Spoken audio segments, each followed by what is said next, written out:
로마서 15장 1절부터 13절까지 말씀 한 절씩 교독하겠습니다.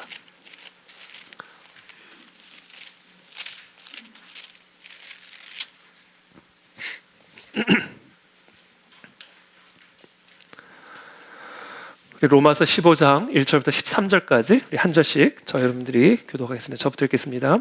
믿음이 강한 우리는 마땅히 믿음이 약한 자의 약점을 담당하고 자기를 기쁘게 하지 아니할 것이라. 각 사람이 이웃을 기쁘게 하되 선을 이루고 덕을 세우도록 할지니 그리스도께서도 자기를 기쁘게 하지 아니하셨나니 기록된 바 주를 비방하는 자들의 비방이 내게 미쳤나이다 함과 같으니라.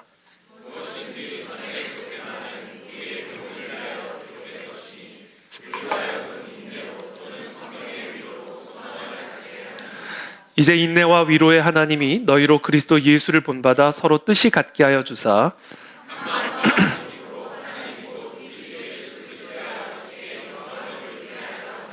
그러므로 그리스도께서 우리를 받아 하나님께 영광을 돌리심과 같이 너희도 서로 받으라.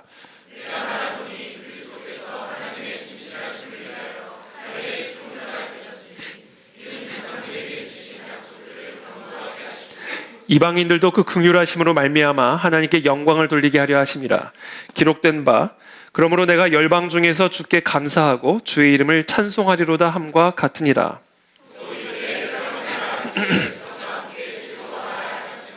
또 모든 열방들아 주를 찬양하며 모든 백성들아 그를 찬송하라 하셨으며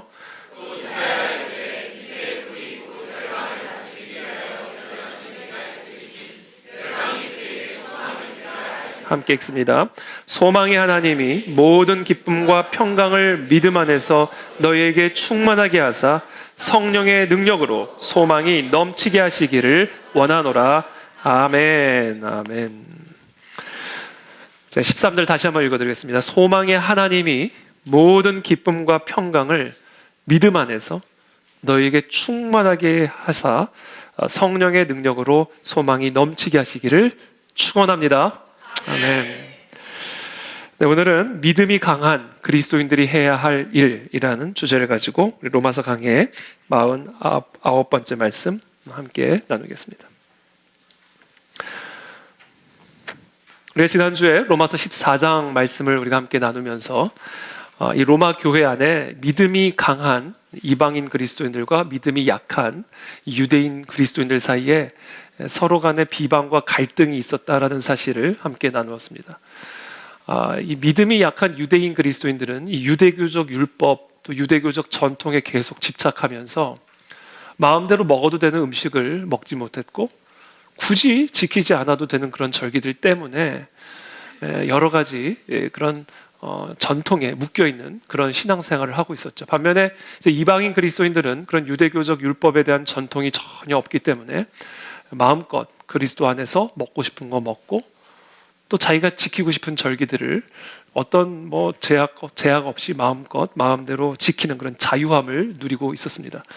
그러니까 이 유대교에 익숙한 이 유대인 그리스도인들이 이 이방인 그리스도인들을 바라볼 때는 너무 천박하고 막 사는 것처럼 보이는 거죠. 반면에 이방인 그리스도인들은 그리스도 안에서 마음껏 자유를 누리는 것을 비방하고 업신여기니까 이 유대인 그리스도인들을 비판하고 또 업신여기는 그런 갈등들이 양쪽 간에 있었던 것이죠. 그런 상황 속에서 사도 바울은 서로가 서로를 비방하지 말고 받아주라라는 그런 메시지를 지난주에 나눴습니다. 왜냐하면 음식의 문제든 절기의 문제든 이제 그것은 아무런 의미가 없는 것이다. 그리스도로 말미암아 율법은 이제 폐기가 됐기 때문에 먹고 마시는 문제는 아무것도 아니다. 그러니까 그런 문제를 가지고 그리스도의 몸을 훼손하지 마라. 먹고 싶은 사람은 먹고 먹기 싫은 사람은 먹지 말고 이 절기를 지키고 싶은 사람은 그 절기를 열심히 지키고 저 절기를 열심히 지키고 싶은 사람은 그 절기를 열심히 지키고 각자 마음에 확정한 대로 먹고 싶은 거 먹고 지키고 싶은 절기를 지키면 되는 것이지 이미 폐기된 그런 율법의 문제를 가지고 서로 비판함으로 그리스도의 몸된 교회를 훼손하지 말라는 아주 엄중한 경고의 메시지를 우리가 지난주에 함께 나누었습니다. 오늘 본문 말씀은 그 말씀에 계속 이어지는 본문입니다. 15장 1절의 말씀입니다. 믿음이 강한 우리는 마땅히 믿음이 약한 자의 약점을 담당하고 자기를 기쁘게 하지 아니할 것이라. 자, 사도 바울은 믿음이 강한 우리는 이라는 말로 말문을 열고 있습니다. 그러니까 바울은요, 지금 이 유대인 그리스도인들과 이방인 그리스도인들의 갈등 속에서 비록 자신이 유대인 그리스도인이기는 하지만 모든 것을 먹을 만한 믿음이 있는 이방인 그리스도인들의 믿음이 더 강한 믿음이라는 사실을 인정하면서 자신도 그와 같은 입장에 서 있다는 사실을 독자들에게 은연중에 밝히고 있습니다. 그와 동시에 믿음이 강한 우리들이, 그렇죠? 믿음이 강한 우리들이, 모든 것을 먹을 수 있는 이 믿음이 강한 우리들이 믿음이 약한 유대인 그리스도인들을 향해 어떤 책임을 갖고 있는지에 대해서 설명을 해주기 시작합니다. 그것은 무엇이냐? 믿음이 강한 우리는 믿음이 약한 자들, 즉 유대교적 가르침에 여전히 집착하고 있는 유대인 그리스도인들의 연약함을 담당해야 합니다 라고 이야기를 하고 있습니다. 여기서 담당하고라고 번역된 헬라어 동사는 이 견디다, 참다, 너그럽게 봐주다라는 의미를 지닌 단어입니다. 자, 그러므로 믿음이 강한 자들은 믿음이 연약한 자들의 연약함을 참고 인내함으로써 자기를 기쁘게 하지 말아야 된다. 그렇게 사도 바울이 말씀하고 있는 것이죠. 자, 이것이 도대체 무슨 의미일까요? 믿음이 강한 자들이 믿음이 약한 자들의 약점을 담당하면서 자기를 기쁘게 하지 말아야 한다. 2절에 이어서 좀 더 구체적으로 설명합니다. 우리 각 사람이 이웃을 기쁘게 하되, 그러니까 자기를 기쁘게 하지 말고 이웃, 여기서 말하는 이웃은 믿음이 약한 유대인 그리스도인들이죠. 그들을 기쁘게 하되 선을 이루고 덕을 세우도록 할지니라, 이렇게 권면하고 있습니다. 자, 믿음이 강한 이방인 그리스도인들은 믿음이 약한 유대인 그리스도인들을 기쁘게 해줘야 합니다. 성경에서 사람을 기쁘게 한다, 사실 이런 표현들은 사람의 인정을 받기 위해서 하나님을 기쁘시게 하는 일을 포기하는 불신앙의 행위 또는 타협적인 행위를 의미할 때가 많이 있습니다. 그래서 성경에서 사람을 기쁘게 하다라는 표현은 하나님을 기쁘게 하다라는 표현과 정반대되는 개념으로 사용되어질 때가 많습니다. 사도 바울은 그런 오해를 피하기 위해서 이웃을 기쁘게 하라라는 그의 호소에 선을 이루고 덕을 세우도록 하라라는 조건을 덧붙이고 있습니다. 즉, 믿음이 강한 이방인 그리스도인들은 믿음이 약한 유대인 그리스도인들이 선을 이루고 덕을 세울 수 있도록 도와줌으로써 그들을 기쁘게 해야 된다는 거예요. 그들이 선을 행하도록 도와주고 덕을 세우도록 도와주는 것이 그들이 궁극적으로 기쁨에 이르게 하고 자유에 이르게 하고 생명에 이르게 하는 일이기 때문에 그들을 기쁘게 하는 것이 어떤 것이냐? 그들로 하여금 선을 행하도록 가르치고 덕을 세우도록 가르쳐 줌으로써 그들을 기쁘게 하라, 이겁니다. 그것이 우리 믿음이 강한 그리스도인들이 믿음이 약한 그리스도인들을 도와주고 그들의 약점을 담당하는 방법이다라는 것을 사도 바울이 가르쳐 주죠. 그러면서 그와 같은 사명을 위해서 우리 믿음이 있는 그리스도인들이 모범으로 삼아야 할 분이 한 분 계심을 설명합니다. 그분은 바로 예수 그리스도이십니다. 로마서 15장 3절의 말씀이죠. 그리스도께서도 자기를 기쁘게 하지 아니하셨나니 기록된 바 주를 비방하는 자들의 비방이 내게 미쳤나이다 함과 같으니라. 지금 사도 바울은 우리가 우리를 기쁘게 하지 않고 믿음이 약한 그리스도인들을 기쁘게 해줘야 함을 의미하면서 예수 그리스도를 예시로 듭니다. 특별히 시편 69편 7절에서 시편의 기자가 예수 그리스도를 예언하면서 하신 말씀을 인용하고 있죠. 내가 주를 위하여 비방을 받았사오니 수치가 나의 얼굴에 덮였나이다. 내가 나의 형제에게는 객이 되고 나의 어머니의 자녀에게는 낯선 사람이 되었나이다. 주의 집을 위하는 열성이 나를 삼키고 주를 비방하는 비방이 내게 미쳤나이다. 도대체 예수님이 무슨 일을 하셨기에 그렇게 수많은 사람들로부터 비방을 받으셔야만 했을까요? 어느 정도였냐면 형제들로부터, 어머니의 자녀들로부터도 비방을 받아 그들이 객이 되고 낯선 사람이 돼버렸어요.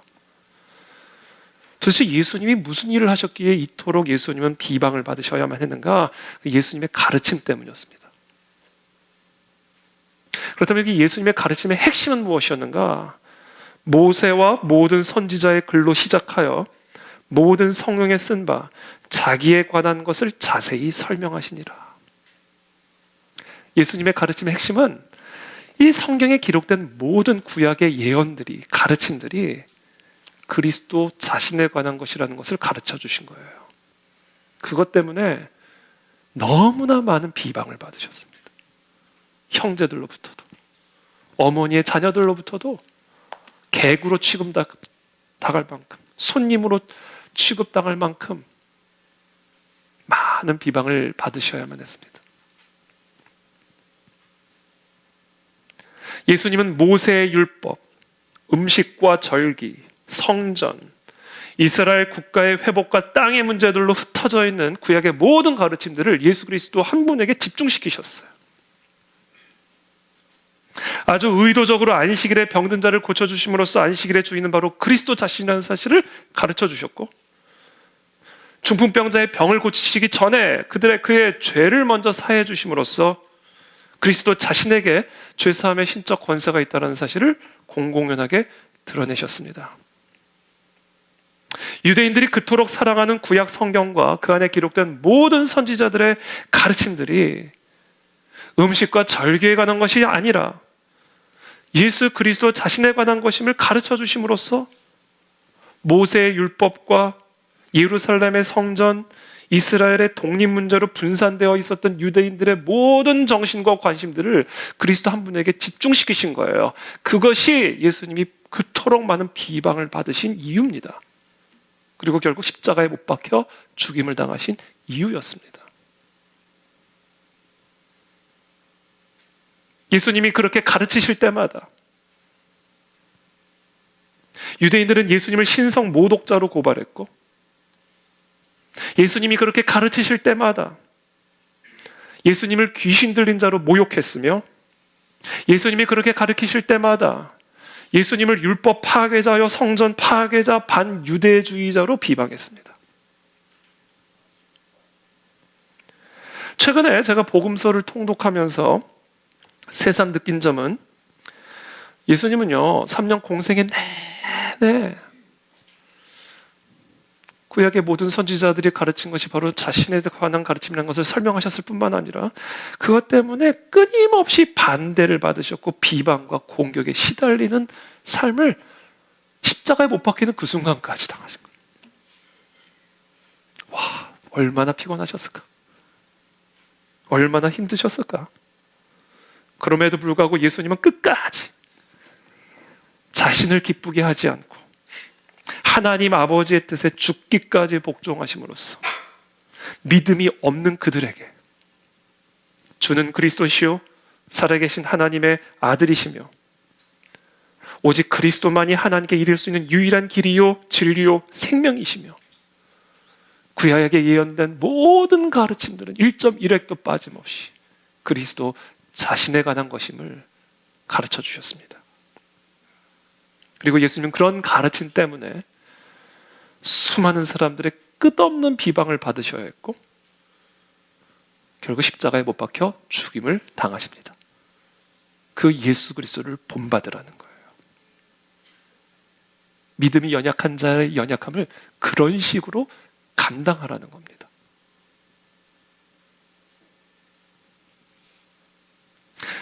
그래서 예수님은 제자들에게 아주 엄중하게 경고하셨습니다. 누가복음 6장 26절에 보시면 모든 사람이 너희를 칭찬하면 화가 있도다. 그들의 조상들이, 유대인들의 조상들이 거짓 선지자들에게 그와 같이 하였느니라. 여러분, 모든 사람이 우리를 칭찬하면요 왜 화가 있는지 아세요? 그거는 여러분들이, 저와 여러분들이 거짓 선지자임을 입증하는 증거이기 때문에 그래요. 유대인들의 조상들이 거짓 선지자들에게 그렇게 했다라는 거예요. 그러니까 만약에 너희들이 모든 사람들로부터 칭찬을 받고 있다면 너희에게는 화가 있을 거야. 왜? 네가 거짓 선지자라는 증거이기 때문이야. 갈라디아 교회에 거짓 선지자들이 들어왔습니다. 예수 그리스도를 믿음으로 우리가 의롭다함을 받는 것이 아니라 율법의 행위가 더해져야 된다라고 하는 거짓 선지자들이 사도 바울의 교회 안에 흘러들어왔습니다.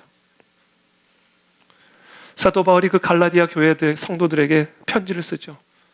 어떻게 그렇게 빨리 거짓 선지자들의 속임수에 넘어갈 수가 있느냐. 다른 복음을 전하는 자는 저주받을 것이다. 그러면서 이렇게 말씀하십니다. 이제 내가 사람들에게 좋게 하랴 하나님께 좋게 하랴 사람들에게 기쁨을 구하랴 내가 지금까지 사람들의 기쁨을 구하였다면 그리스도의 종이 아니니라. 이게 그리스도께서 우리에게 보여주신 본이고 사도 바울이 우리에게 보여주신 본이라는 거예요. 그러므로 믿음이 강한 우리는 믿음이 연약한 여전히 유대교적 율법과 전통에 묶여있는 음식과 절기 때문에 전전긍긍하는 그 믿음이 연약한 그리스도인들의 약점을 담당하되 어떻게 담당하는가? 그들에게 복음을 어떤 비방과 업신여김을 당함에도 불구하고 가르쳐줌으로써 그래서 그들이 진정한 복음의 생명에 도달할 수 있도록 도와줌으로써 담당하라는 거예요. 어떤 비방을 받더라도. 그러면서 5절에 이렇게 말합니다. 오늘 본문 4절에 무엇이든지 전에 기록된 바는 우리의 교훈을 위하여 기록된 것이니 우리로 하여금 인내로 또는 성경의 위로로 소망을 가지게 함이니라. 소망을 가지라는 거예요. 인내하라는 거예요. 예수님이 다 그렇게 당하셨고 구약 선지자들, 참된 선지자들 다 그렇게 당했다. 거짓 선지자들이 참 선지자로 칭송받으면서 칭찬을 받았고 참 선지자는 거짓 선지자로 모독당하면서 죽임당했다라는 겁니다. 이 모든 기록들은 바로 우리의 교훈을 위하여 기록된 것이니 인내하고 위로를 받으라. 5절에 이제 인내와 위로의 하나님이 너희로 그리스도 예수를 본받아 서로 뜻이 같게 하여 주사. 어떻게 뜻이 같게 하여 주사? 예수 그리스도를 믿는 믿음 안에 뜻이 같게 하여 주사. 더 이상 유대 절기와 음식의 문제에 묶여 있지 아니하고 오직 복음 안에서 참된 자유함을 누리는 그 뜻에, 그 하나님의 뜻에 같게 하사. 한 마음과 한 입으로 하나님 곧 우리 주 예수 그리스도의 아버지께, 그냥 하나님이 아니에요. 그리스도의 아버지께, 그냥 하나님을 예배하는 게 아니에요. 그리스도를 보내주신 아버지께 영광을 돌리게 하라. 왜요? 그리스도를 보내주셨으니까. 그러므로 그리스도께서 우리를 받아 하나님께 영광을 돌리신 것 같이 너희도 서로 받으라.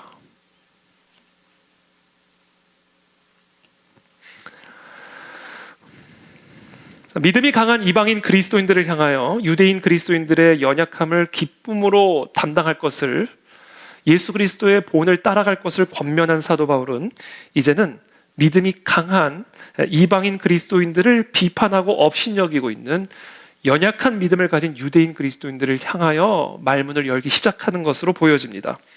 8절의 말씀이죠. 내가 말하노니 그리스도께서 하나님의 진실하심을 위하여 할례의 추종자가 되셨으니 이는 조상들에게 주신 약속들을 견고하게 하시고, 예수 그리스도께서 가르치셨던 그 가르침, 그 복음에 대한 가르침을 이 믿음이 연약한 유대인 그리스도인들에게 더 강력하게 지속적으로 설명하고 계십니다.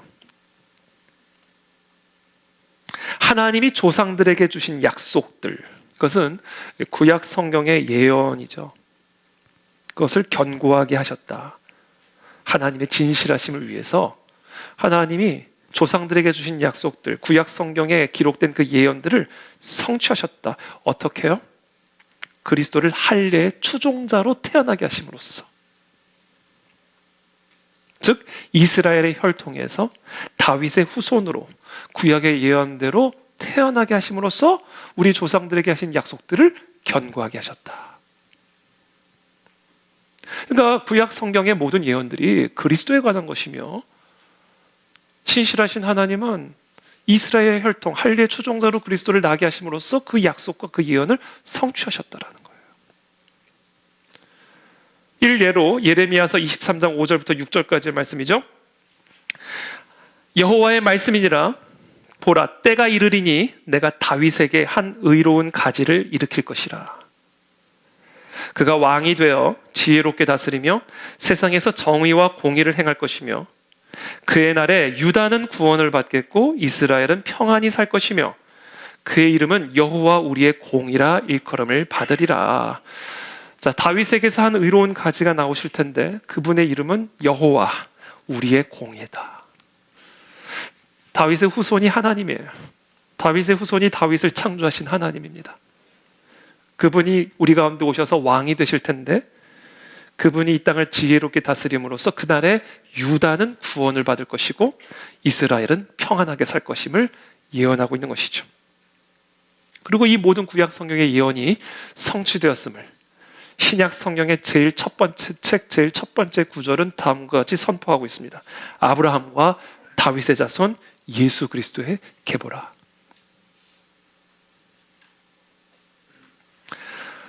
사도 바울은 계속해서 말씀하시는 거예요. 예수님의 그 가르침을 계속해서 이 믿음이 연약한 유대인 그리스도인들을 향하여 말씀하시는 겁니다. 너희들이 그렇게 믿고 따른 모든 구약의 예언들과 가르침들은 그리스도의 나심을 위해 예언된 기록이야. 음식과 절기에 관한 것이 아니야. 성전에 관한 것이 아니야. 땅에 관한 것은 더더욱 아니야. 그리스도에 관한 것이야. 이 사실을 이 믿음이 연약한 그리스도인들에게 계속해서 설명하는 거예요. 그러면서 한 가지 더 추가적인 말씀을 합니다. 그런데 너희들이 또 알아야 될 사실이 있어. 유대인 그리스도인들이요.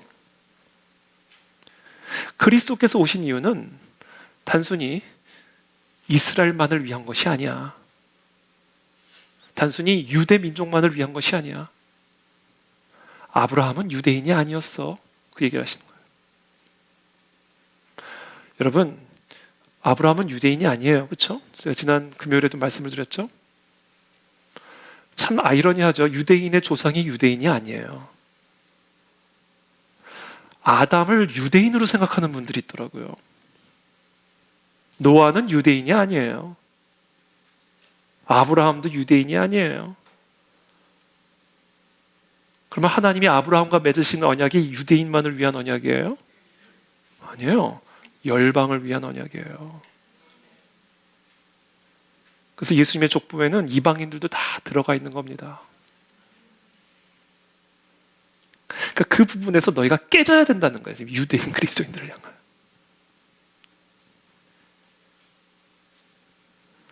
그래서 9절에 이렇게 말씀하십니다. 8절부터 다시 읽어드릴게요. 내가 말하노니 그리스도께서 하나님의 진실하심을 위하여 할례의 추종자가 되셨으니 이는 조상들에게 주신 약속들을 견고하게 하시고 이방인들도 그 긍휼하심으로 말미암아 하나님께 영광을 돌리게 하려 하심이라.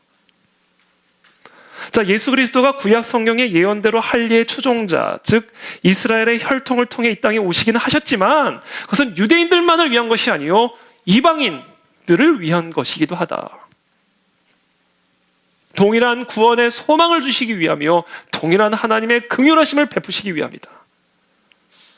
이방인 그리스도인들과 유대인 그리스도인들은 이제 다 함께 한 몸이 되어 하나님 나라의 일원이 된 것이다. 하나님의 동일한 긍휼하심을 누리고 동일한 소망을 누리게 되는 하나님의 동일한 백성들이다. 이 사실을 지금 이 유대인 그리스도인들에게 사도 바울이 설명하고 있는 거예요.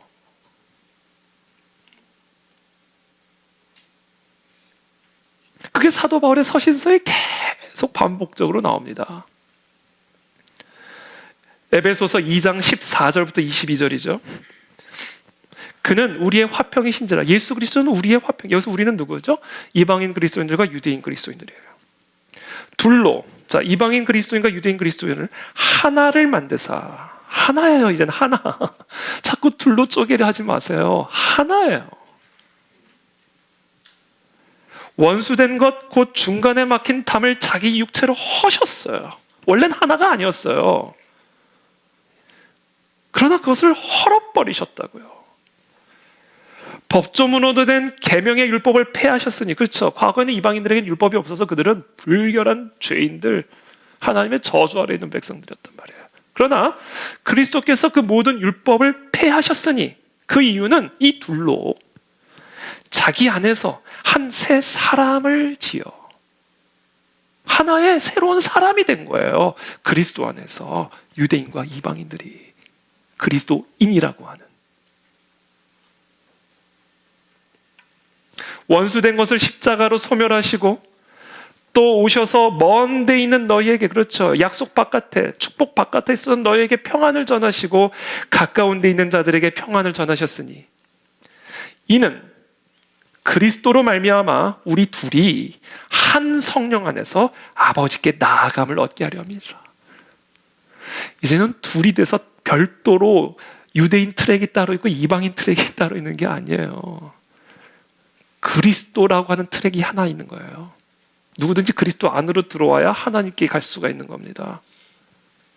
그래서 우리는 그리스도 안에서 이방인이든 유대인이든 이제는 한 새 사람이 됐고, 그 새 사람으로서 하나님께 나아가게 됐다라는 거예요. 19절에 그러므로 이제부터 너희는 외인도 아니요 나그네도 아니요 오직 성도들과 동일한 하나님 나라의 시민이요 하나님의 가족이라, 권속이라. 너희는 사도들과 선지자들의 터 위에 세우심을 입은 자라. 그리스도 예수께서 친히 모퉁이 돌이 되셨느니라. 자, 사도들과 선지자들의 그 모든 가르침은 바로 그리스도에 대한 것이고, 그 그리스도 안으로 들어옴으로 말미암아 이제 너희는 그리스도의 성전 안에 돌이 되었다. 그의 안에서 건물마다 서로 연결하여 주 안에서 성전이 되어가고, 이젠 그만 제3성전 이런 얘기 하라는 거예요. 제발. 이제 그런 거 없다라는 거예요. 왜? 이제는 그리스도 안에서 우리가 성전이다라는 거예요. 그러니까 이제 제발 성전 얘기는 좀 그만하라는 겁니다.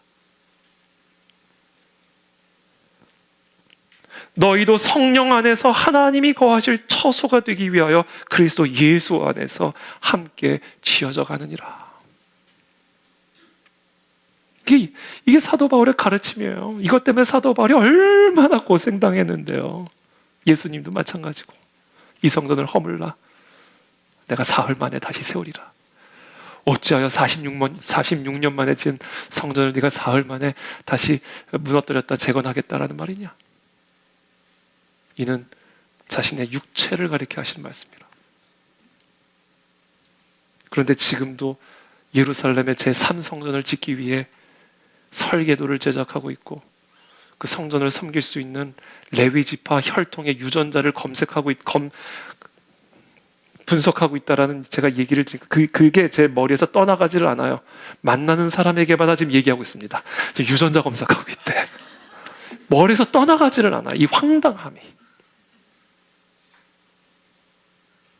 그런 책들을 우리 그리스도인들이 읽고 있다니. 그리고 그것을 나에게 읽으라고 보내주다니. 정말 황당해서 뒤로 넘어갈 지경입니다.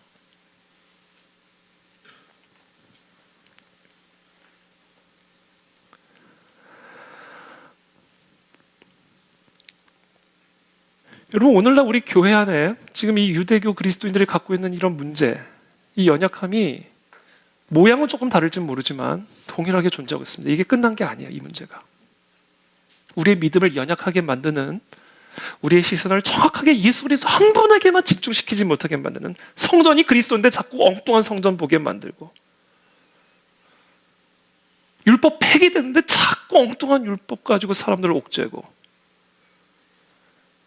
그렇게 믿음을 연약하게 만드는 문제는요, 오늘날에도 동일하게 존재하고 있습니다. 이 문제를 우리가 간과할 수가 없어요. 너무 깊이 뿌리 박혀 있기 때문에.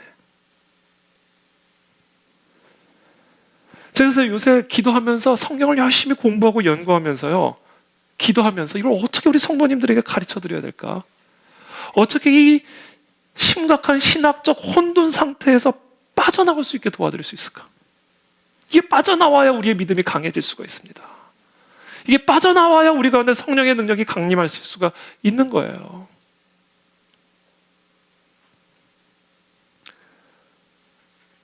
그래서 제가 로마서 9장 6절을 다시 한번 묵상해서 로마서 9장 6절 우리 다 함께 한번 읽어보겠습니다.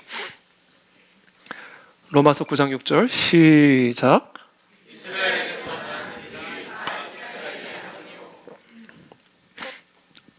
이스라엘에게서 난 그들이 다 이스라엘이 아니요. 제가 이 말씀에 대한 오해 때문에 너무나 많은 그리스도인들이 지금 신학적 혼돈 상태에 빠져 있구나. 그래서 우리의 믿음을 연약하게 만들고 있구나. 오늘서 제가 잠깐 이 본문을 우리 로마서 본문 말씀 이어가기 전에 잠깐 이 부분을 설명드리고 넘어가도록 하겠습니다. 이게 지금 사도 바울이 유대인 그리스도인들에게 지금 시도하고 있는 일이기도 해요. 이스라엘에게서 난 그들이 다 이스라엘이 아니요. 여기서 이스라엘에게서 난 그들이란 누굴까요? 혈통적인 유대인들을 의미합니다. 그러면서 사도 바울은 이 혈통적 이스라엘에게서 난 유대인들이라고 해서 다 이스라엘은 아니래요. 이게 무슨 수수께끼 같은 말씀이에요? 유대인들이라고 해서 그들이 다 유대인은 아니래요. 이스라엘에게서 난 그들이라고 다 이스라엘은 아니래요. 이게 도대체 무슨 수수께끼 같은 말씀이죠? 이스라엘 사람들이 이스라엘이 아니라면 도대체 누가 이스라엘이란 말이에요? 그러니까 이 말씀의 의미를 저와 여러분들이 제대로 이해하려면 이스라엘에게서 난 그들에서 말씀하시는 이스라엘과 그들이 다 이스라엘이 아니다 에서 말씀하시는 이스라엘이 서로 다른 의미를 가진 이스라엘, 즉 동음 이의어라는 사실을 여러분들이 반드시 아셔야 됩니다. 이 사실을 이해하셔야만 신학적 혼돈 상태와 미혹에서부터 빠져나올 수가 있어요.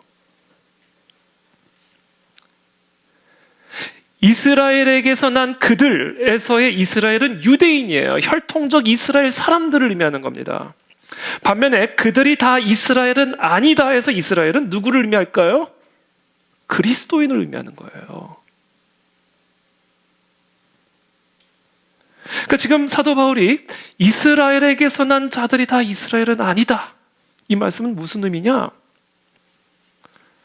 이스라엘에게서 난 유대인이라 해서 다 그리스도인은 아니다. 이스라엘에게서 난 유대인이라고 해서 전부가 다 교회는 아니다. 이스라엘에게서 난 유대인이라고 해서 다 하나님 나라의 일원은 아니다. 그 이야기를 하고 계시는 거란 말이에요.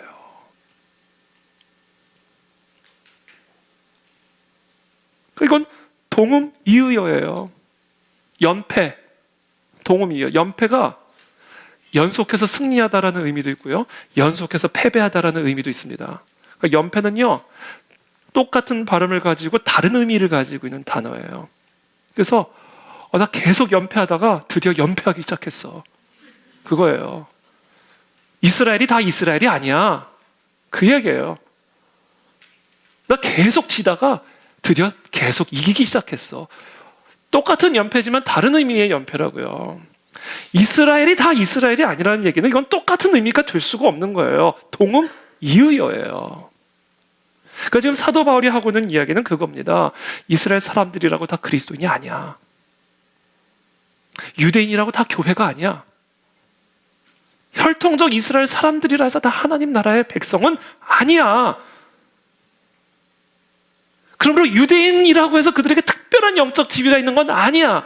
그리스도인이어야 있는 거야. 그 얘기를 하고 있는 거예요.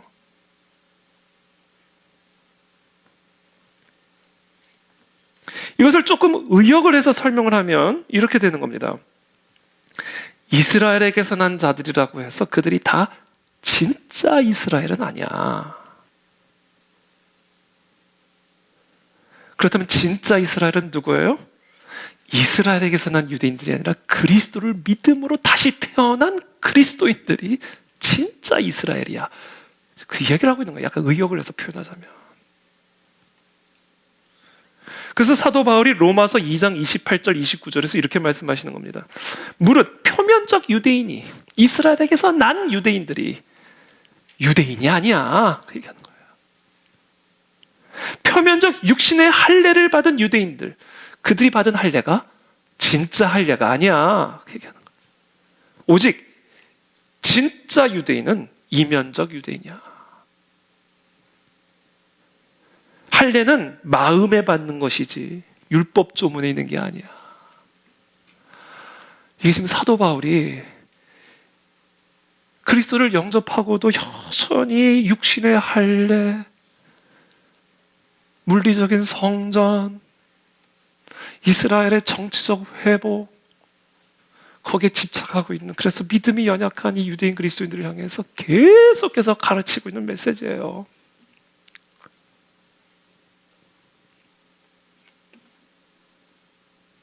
그러므로 바울의 관점에서, 사도 바울의 관점에서 진짜 이스라엘은, 진정한 유대인은 이스라엘에게서 난 자들이 아니에요. 그들은 예수님의 표현에 따지면 독사의 자식들이에요. 그리스도인들이 진짜 이스라엘의 일원이 되는 겁니다. 그들이 이방인이든 유대인이든 그들이 그리스도 안으로만 들어오면 그리스도인이 되어서 이스라엘의 일원이 되는 거예요.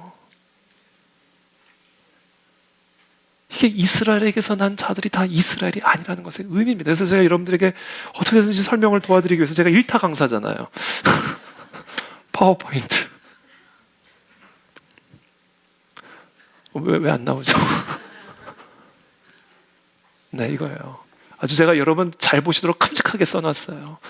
이스라엘에게서 난 그들이 다 이스라엘이 아니요. 색깔 다르게 했죠. 동음 이의어예요. 이스라엘에게서 난 그들, 이건 유대인들을 의미합니다. 그들이 다 이스라엘 그리스도인이 아니라는 거예요. 이스라엘에게서 난 그들, 유대인들이 다 이스라엘 교회가 아니라는 거예요. 이스라엘에게서 난 그들, 유대인들이 다 하나님 나라의 백성은 아니라는 겁니다. 이해되셨죠? 이거는 신학적인 문제가 아니에요. 동음 이의가 국어 문제예요. 국어. 이제 이 부분에 대해서는 이제 더 이상의 논쟁은 없어요. 그렇죠? 있어서도 안 됩니다. 자, 그런 의미에서 이제 다시 제 얼굴로 돌아와 주시면, 그런 의미에서 교회가 이스라엘을 대체했다? 이건 완전히 잘못된 주장이에요. 왜냐하면 이스라엘은 교회가 될 수 없어요. 오직 그리스도인만이 교회예요. 유대인은 교회가 될 수가 없어요. 유대인 그리스도인은 교회가 될 수 있어요. 어떻게 교회가 이스라엘을 대체해서 이스라엘이 교회가 될 수 있단 말이에요. 그러니까 이스라엘이 교회로 대체됐다, 이런 주장은요, 이거 소위 말하는 이제 대체 신학이라고 부르는데, 이런 신학은 존재하는지도 모르겠습니다만, 만약 이런 신학이 실제로 사실이 되려면 단 하나의 조건을 충족시켜야 돼요. 모든 유대인들이 그리스도인이 돼야 돼요.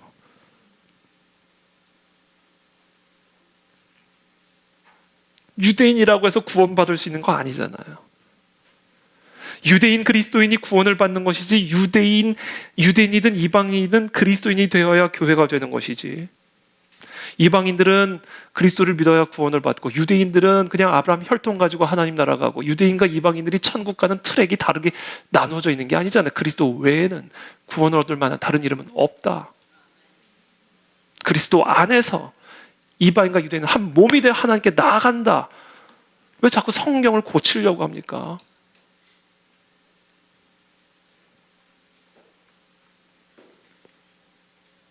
그러므로 이스라엘이 교회로 대체되었다라고 주장하는 소위 이 대체 신학은요,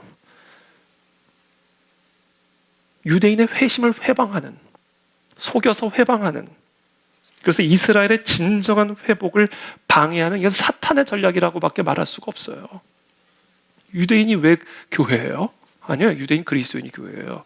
왜 유대인들을 교회라고 생각하고 지옥 가게 만듭니까?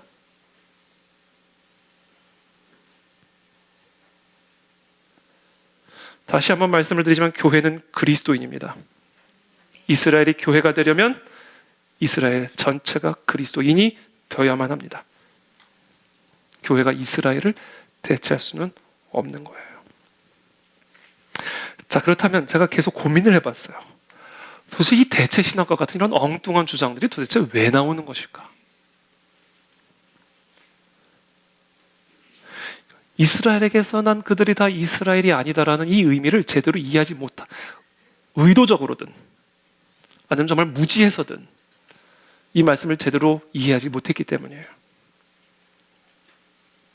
그럼 무슨 주장을 하는 거냐면요. 제 슬라이드 다시 한번 보여주세요.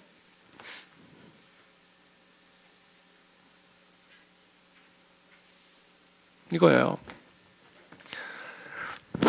이스라엘에게서 난, 이게 되나? 안 되네. 이스라엘에게서 난 그들이 다 이스라엘이 아니요. 제가 지금 설명드렸죠. 이스라엘에게서 난 그들, 유대인들이 다 교회가 아니요. 이건 뭐예요? 대체가 아니에요. 비유를 한 거예요. 지금 사도 바울은. 지금 교회가 이스라엘을 그러니까 지금 대체 신학 그러는 사람들은 저 빨간색 이스라엘을 교회가 대체했다라고 주장하는 거예요. 이건 이단입니다. 이스라엘은 교회가 될 수 없어요. 그리스도인만 교회가 되는 겁니다. 그러니까 파란색 교회가 저 이스라엘, 빨간색 이스라엘을 대체할 수 없다고요. 그건 거짓이라고요. 그건 이단이라고요. 지금 사도 바울이 말하는 교회는 저 빨간 이스라엘이 아니에요. 파란 이스라엘이에요. 비유적으로. 이스라엘은 나라를, 구약에서 하나님의 백성으로 일컬어졌던 이스라엘은 나라를 신약에서 교회로 비유적으로 쓰고 있는 개념이에요. 비유지 대체가 아니라고요. 그러니까 지금 이 사도 바울의 가르침을 대체 신학 운운하는 사람들은 지금 아주 무지해서든 아니면 의도적으로든 저 빨간색 이스라엘을 교회로 대체시켰다라고 주장하는 거예요. 지금 이 말씀을 완전히 꼬아버린 거예요. 대체 신학 운운하는 사람이 대체 신학자들인 것 같아, 내가 보니까. 보세요. 사도행전 7장 38절 스데반 집사님의 설교입니다. 시내산에서 말하던 그 천사와 모세 그 시내산 얘기하는 겁니다. 우리 조상들은 누구? 이스라엘이죠. 혈통적 이스라엘, 유대인들을 의미하는 겁니다. 빨간색이에요. 과 함께 어디 있었다고요? 광야교회에 있었다고 그러잖아요. 표현을 광야교회라고 표현을 하잖아요. 이 광야교회가 뭐예요? 이스라엘이에요. 광야에 있었던 이스라엘 광야교회라고 표현한단 말이에요. 이건 뭐예요? 대체시킨 거예요? 아니야. 비유적으로 표현하고 있는 거예요.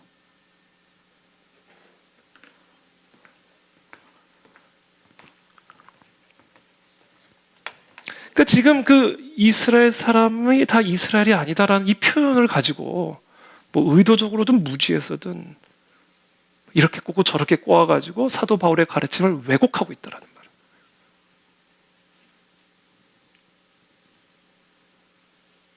그래서 에베소서 2장 11절에 보면 사도 바울이 이렇게 말합니다.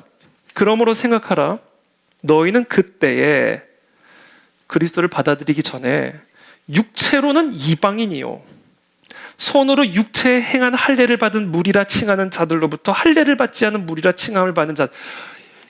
이거 왜 이렇게 길게 표현했을까? 유대인들이 너희들을 이방인이라고 불렀지? 이렇게 하면 되는 건데 손으로 육체에 행한 할례를 받은 무리라 칭하는 자들로부터 할례를 받지 않은 무리라 칭함을 받는 자들이라. 왜 이렇게 표현했을까요? 유대인의 그 이중적인 동음 이의적인 개념을 혼돈하지 않게 하기 위해서, 이스라엘에게서 난 그들이 다 이스라엘이 아니라는 사실을 강조하기 위해서 손으로 할례를 받은 무리로 할례 받지 않은 무리들이라 칭함을 받은, 이렇게 풀어서 설명하는 거예요. 그러니까 제가 느끼기에는 사도 바울이 아마 이런 혼돈들을 당시 유대인들도 가지고 있었기 때문에 유대인이란 그 단어를 의도적으로 회피하고 풀어서 이스라엘에게서 난 그들이 다 이스라엘이 아니오, 이 부분을 설명하고 있는 것이다라고 저는 묵상을 합니다. 이제 더 이상 이제 길게 설명할 부분, 이걸로 저는 이거는 충분한 설명이 됐다고 생각해요. 이제 신학적인 혼돈에서도 빠져나오십시오. 교회 안에 유대인은 없습니다. 하나님 나라에 유대인은 없습니다. 유대인 그리스도인은 있습니다. 그러나 교회 안에 유대인 그리스도인만 있는 것은 아닙니다. 대한민국 그리스도인들도 있고, 일본 그리스도인들도 있고, 미국 그리스도인들도 있고, 팔레스타인 그리스도인들도 있습니다.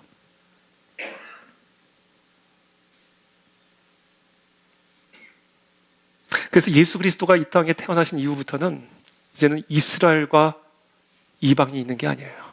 이제는 뭐예요? 열방만 있는 겁니다. 열방만 있는 거예요. 사도 바울은 이 가르침을 강화시키기 위해서 다윗의 입을 빌려오고 모세의 입을 빌려옵니다. 이게 구약의 예언이라는 사실을 유대인 그리스도인들에게 설명합니다. 9절의 말씀 다시 한번 읽어드릴게요. 이방인들도 그 긍휼하심으로 말미암아 하나님께 영광을 돌리게 하려 하심이라 기록된 바. 다윗의 시를 인용하죠. 내가 열방 중에서 주께 감사하고 주의 이름을 찬송하리로다. 이스라엘의 왕 다윗이요, 열방 중에서 주께 감사한다는 거야. 이 열방 중에서는 뭐예요? 열방과 함께, 열방과 함께 하나님께 감사드립니다. 그리스도 안에서 이방인과 유대인들이 하나가 되어서 열방으로서, 한 세 사람으로서 하나님을 예배하고 경배하는 모습을 환상으로 보고 있는 거예요. 다음에는 신명기 32장에 기록된 모세의 입을 빌려옵니다. 10절의 말씀이죠. 또 이르되 열방들아 주의 백성과 함께 즐거워라 하였으며, 열방들을 외치며 열방들을 향하여 외칩니다. 열방들아 함께 즐거워하라. 11절에 또 모든 열방들아 주를 찬양하며 모든 백성들아 그를 찬송하라. 계속 열방들이에요. 열방들. 그것을 예언하고 있는 겁니다. 모세도 열방을 노래하고 있었고 다윗도 열방을 노래하고 있었어요. 하나님이 모세와 다윗에게 부어주신 계시 안에는 이방인과 유대인의 구별된 예배는 없습니다.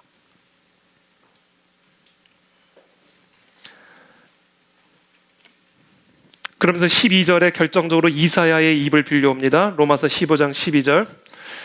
또 이사야가 이르되 이새의 뿌리 곧 열방을 다스리기 위하여 일어나시는 이가 있으리니 열방이 그에게 소망을 두리라 하였느니라. 지금 이 12절에 이 이사야의 예언을 조금만 속으로 들어가 보면, 첫 번째, 이새의 뿌리. 그렇죠? 이사야가 이르되 이새의 뿌리. 이 이새의 뿌리는 누구를 의미하죠? 예수 그리스도를 의미합니다. 이새는 다윗의 아버지죠. 근데 그 다윗의 후손으로 예수 그리스도가 오셨는데 그 예수 그리스도는 이새의 후손이 아니에요. 이새의 뿌리입니다. 하나님이에요. 이새의 후손으로 오셨지만 이새를 창조하신 하나님, 그분이 이새의 후손으로 오신 분, 그것이 구약에 예언된 가르침들이라는 거예요.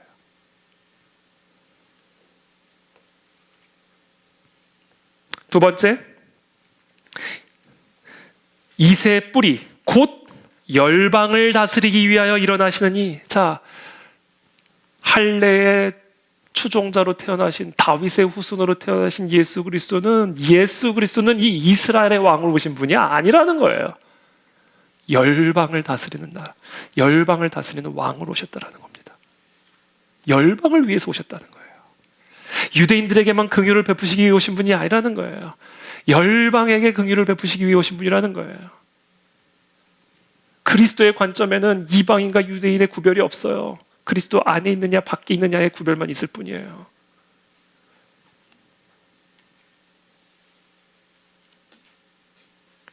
이새의 뿌리로 나신 그 하나님, 그 예수 그리스도는 열방을 통치하기 위해 일어나신다. 열방을 다스리시는 분, 그분이 예수 그리스도시다. 여러분, 예수 그리스도는 모든 자연 세계를 다스리고 계십니다. 믿으십니까? 예수님은 예수님 마음대로 비를 오게도 하실 수 있고 비를 멈추게도 하실 수 있는 분이십니다. 예수는 모든 질병들을 다스리고 통치하시는 분이십니다. 바이러스의 움직임 하나하나까지도 예수 그리스도께서는 다 관찰하고 계시고 주장하고 계십니다. 예수 그리스도는 모든 열방의 통치자들을 다스리고 통치하십니다. 왕을 세우기도 하시고 죽이기도 하시고 나라를 세우시기도 하시고 멸하기도 하시는 분. 그분은 예수 그리스도이십니다. 예수 그리스도는 나의 모든 필요들을 알고 계시고 다스리시고 통치하고 계십니다. 예수 그리스도는 우리의 안위와 모든 생명을 다스리고 통치하시는 분이세요. 열방을 통치하시기 위해 일어나신 예수님. 그분이 바로 이새의 후손으로 오신 예수 그리스도다. 이거를 알라는 거예요.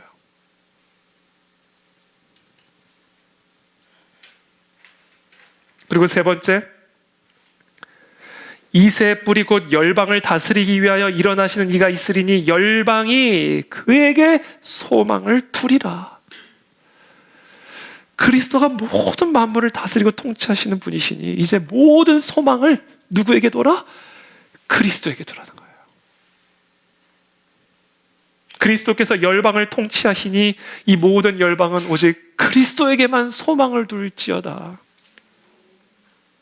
오직 그리스도 한 분 안에만 소망이 있습니다, 여러분.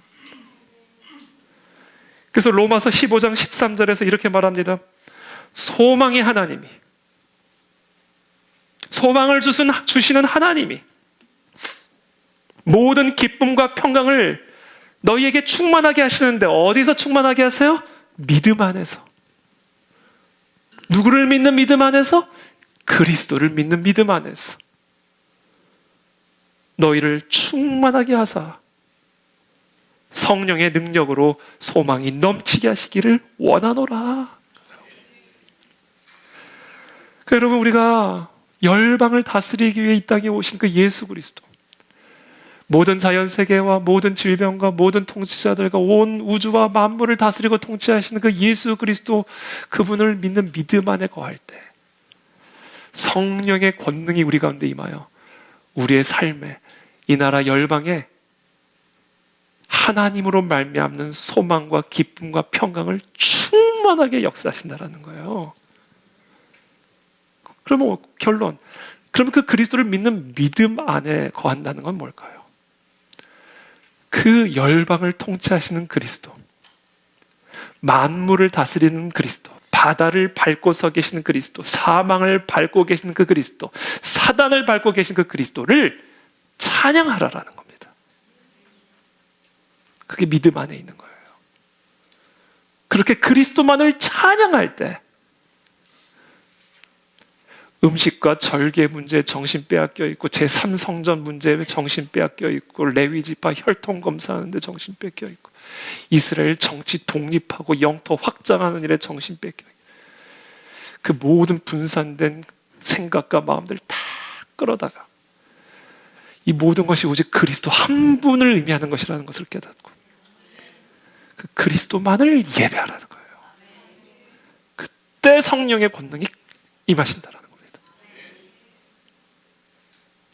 그것을 지금 사도 바울이 이 믿음이 연약한 유대인 그리스도인들에게 권면하고 가르치고 있는 거예요.